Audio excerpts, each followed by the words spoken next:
అందరికీ praise lord. మే 5th ఈరోజు దేవుని వాగ్దానము.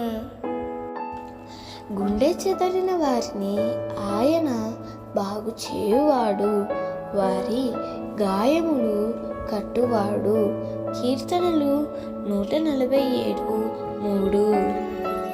నీవు సేవిస్తున్న దేవుడు నిన్ను ఆశీర్వదించడం మాత్రమే కాదు కానీ నీ కష్ట సమయంలో, నీ దుఃఖ సమయంలో, నీ వేదనలో నీతోనే ఉంటాడు. చెదరిపోయిన నీ గుండెను తప్పకుండా బాగు చేస్తారు. ఆనాడు లాజరు చనిపోయినప్పుడు మార్తా మరియల గుండెలు చెదిరిపోయినాయి. వారు ఎంతో వేదనతో ఉన్నారు.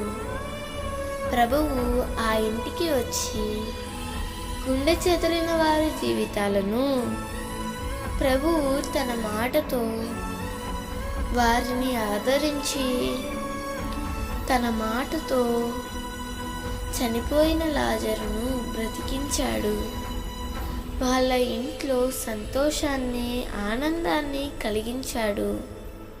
నీ జీవితంలో కూడా ఎలాంటి దుఃఖంతో నీవు బాధపడుతున్నప్పటికీ నిన్ను కూడా ఆదరించుటకు, నిన్ను కూడా బాగు చేయుటకు దేవుడు సమర్థుడు. కన్నీటితో ఒకసారి ప్రభువా నన్ను ఆదరించవా, నా గుండెల్లో ఉన్న బాధను తీసివేయవా అని ప్రభువును వేడుకో. తప్పకుండా నీ ప్రార్థనకు జవాబు దక్కుతుంది. దేవుడు ఈ వాగ్దానము నీ జీవితంలో నిశ్చయముగా నెరవేర్చునుగాక. ఆమేన్.